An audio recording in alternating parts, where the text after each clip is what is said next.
കഴിഞ്ഞ ദിവസം ദില്ലി ഹൈക്കോടതി ഒരു സുപ്രധാന വിധി പുറപ്പെടുവിച്ചിരിക്കുന്നു. അതായത് മതം മാറിയുള്ള വിവാഹം, അതായത് വിവാഹത്തിന് വേണ്ടി മതം മാറുന്നവർക്ക് ആ മതത്തെപ്പറ്റി, ആ മാറുന്ന മതത്തെ കുറിച്ച് വ്യക്തമായ ഒരു അറിവ് ഉണ്ടായിരിക്കണം. മതപരമായ സിദ്ധാന്തങ്ങൾ, ആചാരങ്ങൾ എന്നിവയെക്കുറിച്ച് അവരെ പറഞ്ഞ് മനസ്സിലാക്കണം.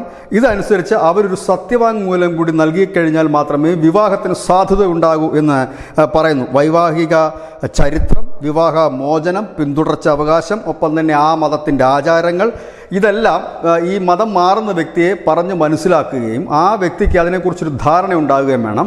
ഈ പറഞ്ഞ് മനസ്സിലാക്കുന്ന ഭാഷ അതായത് വ്യക്തിക്ക് മനസ്സിലാകുന്ന ഭാഷയായിരിക്കണം. അതായത് ഹിന്ദിയോ മലയാളമോ ഏതു ഭാഷയോ ഉപയോഗിച്ചാലും ആ വ്യക്തിക്ക് മനസ്സിലാകുന്ന ഭാഷയിലായിരിക്കണം. അത്തരത്തിൽ തന്നെയാണ് സത്യവാങ്മൂലവും എഴുതി വാങ്ങേണ്ടതെന്ന് ദില്ലി ഹൈക്കോടതി ജസ്റ്റിസ് സ്വർണകാന്ത ശർമ്മയാണ് ഈ ഉത്തരവിലൂടെ പറയുന്നത്.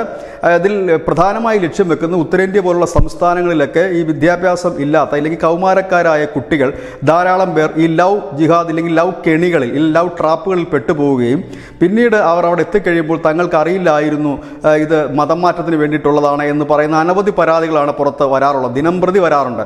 പലപ്പോഴും ഹിന്ദു പേരുകളിലും മറ്റും വന്ന് ഹിന്ദു പെൺകുട്ടികളെ ഈ ട്രാപ്പിൽപ്പെടുത്തി വിവാഹം കഴിക്കുന്ന വാർത്തകൾ വരാറുണ്ട്. പിന്നീട് അത് മത പരിവർത്തനത്തിന് ഭാഗമായിരുന്നു എന്ന് മനസ്സിലാക്കാറുണ്ട്. ഏതായാലും ഈ ഒരാൾ വിവാഹം മറ്റൊരു മതത്തിലുള്ളവരെ വിവാഹം കഴിക്കുന്നതിൽ യാതൊരു എതിർപ്പുമോ മറ്റോ ഇല്ല. പക്ഷേ ആ വിവാഹം കഴിക്കാൻ പോകുന്ന വ്യക്തി ആ മതം മാറുകയാണെങ്കിൽ ആ മതത്തെക്കുറിച്ചും മാറാൻ പോകുന്ന മതത്തെക്കുറിച്ച് വ്യക്തമായ ധാരണ ഉണ്ടാകണം. ഇനി ഈ മതം മാറുന്ന വ്യക്തിക്ക് തൻ്റെ സ്വന്തം മതത്തിലേക്ക് തിരിച്ചു വരികയാണെങ്കിൽ ഇത് ബാധകവുമല്ല. കാരണം ഈ വ്യക്തി ജനിച്ചു വളർന്നത് ആ മതത്തിലാണ്. അതുകൊണ്ട് തന്നെ കാലങ്ങളായി ആ മതത്തിൻ്റെ ആചാരങ്ങളും അനുഷ്ഠാനങ്ങളും ഒപ്പം തന്നെ നിയമങ്ങളും എല്ലാം ആ വ്യക്തിക്കറിയാം. അതുകൊണ്ടാണ് ആ വ്യക്തി തിരിച്ചു വരികയാണെങ്കിൽ അത് ബാധകമല്ലാതായി മാറുന്നത്. ഇതേതായാലും എല്ലാ മതക്കാർക്കും വലിയ ആശ്വാസം പകരുന്ന ഒന്നാണ്. കാരണം മതം മാറ്റ വിവാഹം ഒരു ലോബി തന്നെ പ്രവർത്തിക്കുന്നുണ്ട്. വിവാഹമല്ല അവരുടെ ലക്ഷ്യം, മതം മാറ്റമാണ്. അത്തരത്തിൽ പോകുമ്പോഴാണ് അനവധി കേസുകൾ വരുന്നത്.